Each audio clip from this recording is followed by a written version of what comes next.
On an August morning in 1939, inside MGM Studios' makeup room, a 16-year-old girl stared at her reflection. Her eyes were bloodshot red. Her hands trembled. The day hadn't started yet, but she already looked exhausted. A makeup artist approached, holding a small paper packet. Inside were white pills. She placed them on the counter without making eye contact. The girl nodded. She took the pills, threw them into her mouth, swallowed them with water. Within 15 minutes, her heart would race. Her eyes would open wide. The exhaustion would vanish. She would be able to dance for hours, sing endlessly, smile on command. But when she went home that night, she wouldn't be able to sleep. Then she would take different pills, sleeping pills. And the next morning, everything would start all over again. This girl would become known to the world as Dorothy, the innocent, pure-hearted, dreaming girl who walked the yellow brick road. But the real Judy Garland would never be Dorothy again after that morning. Because MGM Studio had decided that to make her a star, they first needed to turn her into something else entirely. Something they could control. Something that would obey without question. Judy Garland was born Frances Ethel Gumm in 1922 in Grand Rapids, Minnesota. Her family worked in vaudeville, traveling from town to town, performing in small theaters and community halls. Her mother pushed her onto stages when she was barely old enough to walk. Her voice was extraordinary. Even then, her talent undeniable. The Gumm sisters, as they were known, performed across the Midwest.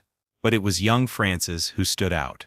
When she sang, audiences fell silent. There was something in her voice that cut through the noise, something raw and real that made people stop and listen. In 1935, when she was only 13 years old, MGM Studio discovered her, and her life changed in that instant. Louis B. Mayer was the most powerful man in Hollywood at that time. He ran MGM like an empire, controlling every aspect of his stars' lives. Actors, directors, writers. Everyone answered to him. His word was law. When he first saw Judy perform, he was impressed by her talent. The girl could sing like no one else, but he was not impressed by her appearance. Studio executives who were present that day recalled him saying the girl was too heavy. Her nose was too large. Her teeth weren't straight.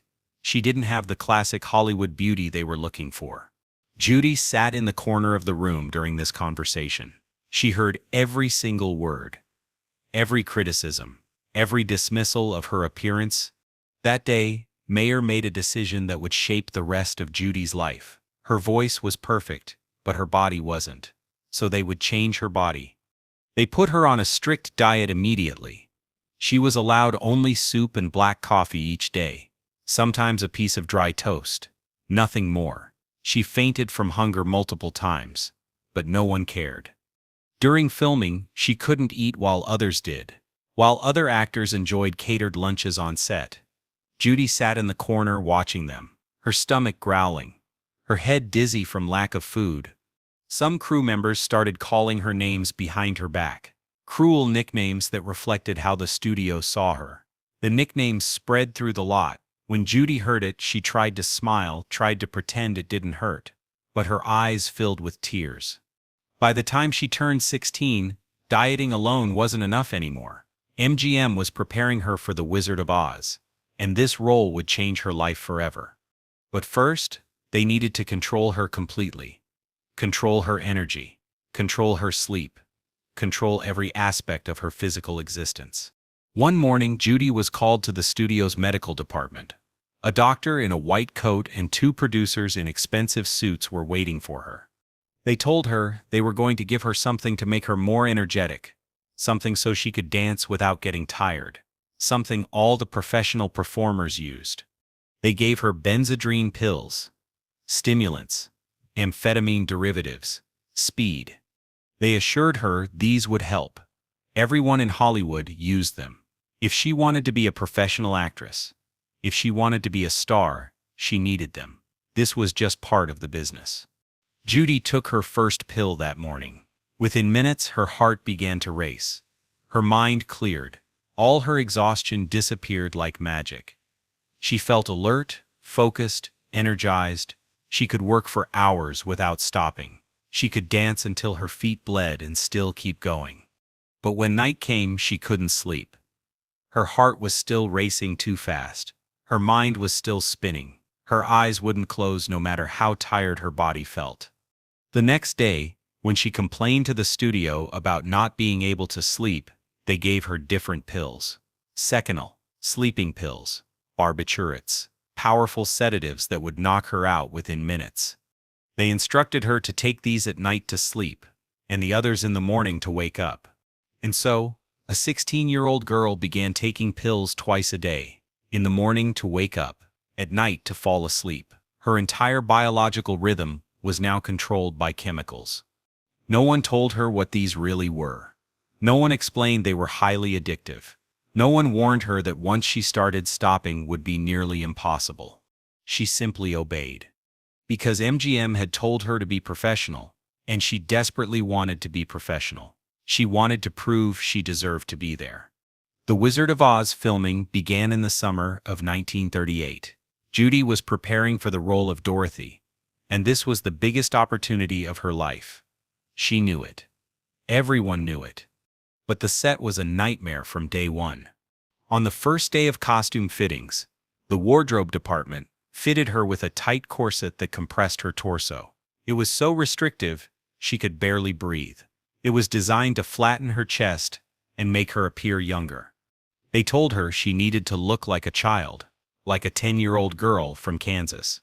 Judy was 16 years old, but they wanted her to appear as an innocent child, so they bound her developing body, trying to erase any signs of adolescence. The lights on set were brutally hot. The early Technicolor process required incredibly bright lighting, and the temperature on set regularly exceeded 100 degrees. Judy, wrapped in her heavy costume and tight corset, frequently felt faint. The actors playing Munchkins constantly made crude jokes among themselves. They drank heavily between takes. They made inappropriate comments. Judy felt uncomfortable, but couldn't tell anyone. Who would believe her? Who would care? One day during filming, they noticed a small stain on Judy's lip. Someone thought she might have snuck food. Director Victor Fleming exploded with rage. He demanded to know who had let her eat. She was supposed to be on a strict diet. She was supposed to be losing weight, not maintaining it. Judy began to cry, trying to explain she hadn't eaten anything. Fleming slapped her across the face, hard, in front of the entire cast and crew. He told her to stop crying immediately. She was a professional.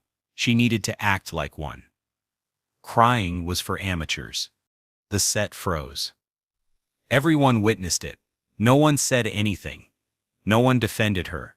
They all just stared. Judy held her burning cheek, lowered her head, and walked silently to the makeup room. Her face was red from the slap. Her eyes were streaming with tears, but she didn't make a sound. That day, something broke inside Judy Garland. Perhaps the last piece of innocence. Perhaps the last hope that someone would protect her. When they filmed the over-the-rainbow scene, Judy was so exhausted her eyes were closing between takes. But the pills kept her standing. The pills kept her performing. She sang the song. Her voice was magnificent, filled with a yearning and sadness that seemed to come from somewhere deep inside her. The world would cry when they heard it. But Judy barely remembered filming that moment, because the pills she had taken that day had put her on autopilot. She was performing, but she wasn't really present. When filming finally ended, studio head Louis B. Mayer came to see her. He looked at Judy and smiled warmly, like a proud father. He told her she was perfect. She was going to be a star. America was going to fall in love with her. Then he leaned down close and whispered in her ear that if she gained weight again, he would fire her immediately. He asked if she understood. Judy nodded. Her eyes were empty. She understood perfectly. From that moment on, Judy stepped on a scale every single day. Every morning the studio's medical department weighed her. If she had gained even 1 pound, her meals were cut further. Sometimes she was given nothing but coffee and cigarettes for days. She was collapsing from hunger. But no one cared, because she needed to look perfect on camera. And perfect meant thin. Always thinner. And she did look perfect on screen. But inside she was dying. When The Wizard of Oz was released in August 1939, it became a massive success. Not immediately at the box office, but culturally. Judy Garland became a superstar overnight. Dorothy became America's most beloved character. That innocent girl with the ruby slippers became an icon. But Judy was no longer Dorothy. At 17, she was addicted. She couldn't sleep without pills. She couldn't wake up without pills. Her entire existence revolved around the chemical cycle the studio had created. MGM immediately began preparing her for the next film, and then another and another after that. Judy was worked relentlessly. 3 to 4 films per year, no vacation, no rest, no time to recover or heal or simply be a teenager.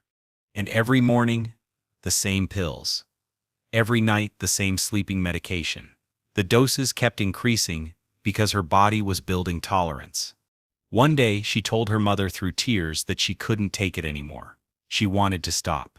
She wanted to rest. She wanted to be normal.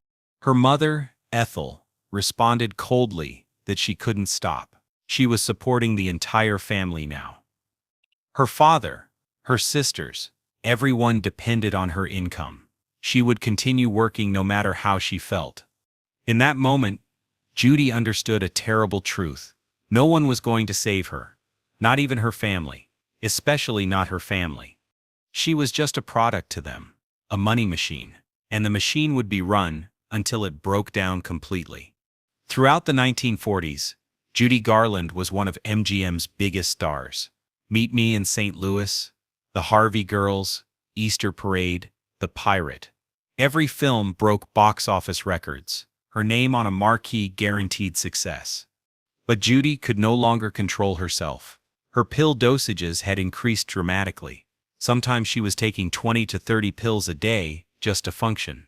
Uppers in the morning, downers at night, and sometimes more uppers in the afternoon when the first dose wore off. She started arriving late to sets. Sometimes she didn't show up at all. Filming would stop. Hundreds of people would wait. The studio lost money. Lots of money. MGM tried to discipline her. More pills. More control. More pressure. More threats. But Judy was like a bomb now, ready to explode. And no one knew when the explosion would come. In 1950, during the filming of Annie Get Your Gun, she finally had a complete nervous breakdown. She collapsed on set and was rushed to the hospital. She was incoherent, shaking, unable to function. MGM fired her from the film immediately. Betty Hutton took the role. The studio released a statement saying Judy was unreliable and unprofessional. For the first time in her life, Judy was unemployed, and no one called. No one offered help. No one checked on her. The studio had abandoned her. After exploiting her for 18 years, after making hundreds of millions of dollars from her talent, they had thrown her away like garbage. Judy sat alone in her home. The pills were still in her hand, but she wasn't working anymore. She had no purpose, no identity. She had been a performer since she was 2 years old. Without that, who was she? One night, she took all of them. Every pill in the house. She attempted suicide. She was found in time. She was saved. Physically. But something inside her died that night. Perhaps it was hope. Perhaps it was the belief that anything would ever get better. The years that followed were a brutal cycle of comeback attempts and devastating failures. Judy married multiple times, always searching desperately for someone to save her, someone to love her, someone to tell her she was worth something beyond her ability to perform. But the damage was too deep. The addiction was too powerful. The trauma was too severe. She performed in nightclubs and concert halls, delivering performances that left audiences in tears. When she sang, people could hear the pain in her voice, the vulnerability, the desperate need for acceptance, the truth. She was no longer acting. She was bleeding on stage. Every performance was a cry for help that no one seemed to hear. In 1961, she performed at Carnegie Hall. The concert was recorded, and became one of the greatest live albums ever made. Critics called it a triumph, the greatest comeback in entertainment history. Judy called it survival, but behind the applause and the standing ovations, she was still taking pills, still fighting the addiction MGM had created when she was 16 years old, still struggling to sleep without sedatives, still unable to function without stimulants. Her children watched her struggle. Liza Minnelli, her eldest daughter, later recalled finding her mother unconscious multiple times throughout her childhood. She learned to call ambulances before she was 10 years old. She learned to hide pills. She learned to be a parent to her own mother. Judy tried desperately to be a good mother, but the pills made it impossible. Some days she couldn't get out of bed at all. Other days she was manic, speaking too fast, moving too quickly, her eyes wild and unfocused. The studios had destroyed her ability to function without chemicals. They had rewired her brain, and there was no going back. By the late 1960s, Judy was nearly broke. The money she had earned for MGM was gone. Millions of dollars vanished, spent on medical bills, failed marriages, legal fees, and the desperate attempt to keep living. She moved to London, hoping for a fresh start, a new beginning far from Hollywood. She performed in small clubs, still trying to prove she was worth something, still trying to prove she deserved to exist. On June 22, 1969, Judy Garland was found dead in the bathroom of her London apartment. She was 47 years old. She looked much older. The official cause of death was an accidental overdose of barbiturates, the same sleeping pills MGM had given her 3 decades earlier when she was just a teenager. Her death shocked the world. Thousands attended her funeral in New York. Fans lined the streets for blocks, weeping for Dorothy, weeping for the girl with the ruby slippers who had touched their hearts. But Judy Garland was never really Dorothy. She was a girl who was handed pills at 16 and told it was part of being professional. She was a teenager who was slapped on set and told to stop crying. She was a young woman who was weighed every morning and starved to maintain an impossible standard. She was a performer who spent her entire life trying desperately to escape the prison MGM had built around her. The studio made hundreds of millions of dollars from her talent. They worked her until she broke, and when she was no longer useful, no longer profitable, they discarded her without a second thought. Judy once said in a rare honest interview that she had been a slave. She had been owned by MGM, controlled by them, destroyed by them, and no one had stopped it. No one had protected her. Because in Hollywood's golden age, stars weren't people.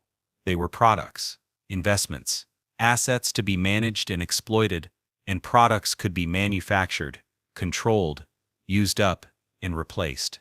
Judy Garland's story is not just a tragedy, it's a warning about what happens when power goes unchecked, when talent is exploited without mercy, when a child is given drugs instead of protection, when profit matters more than human life. MGM called it making a star. But what they really did was create a nightmare that lasted 30 years and ended in death. And when Judy finally escaped, it wasn't into freedom or happiness or peace. It was into death. The pills that were supposed to make her perfect ended up killing her. The studio that promised to make her a star destroyed the person she could have been. Judy Garland deserved better. She deserved so much better. She deserved to be protected, not poisoned. She deserved to be nurtured, not exploited. She deserved to be loved, not used. She deserved to live a full life, not just perform for others. But Hollywood didn't care what she deserved. They only cared what she could give them. And they took everything. Every ounce of talent. Every moment of youth. Every possibility of happiness. They took it all. And they left her with nothing but addiction, trauma, and an early grave.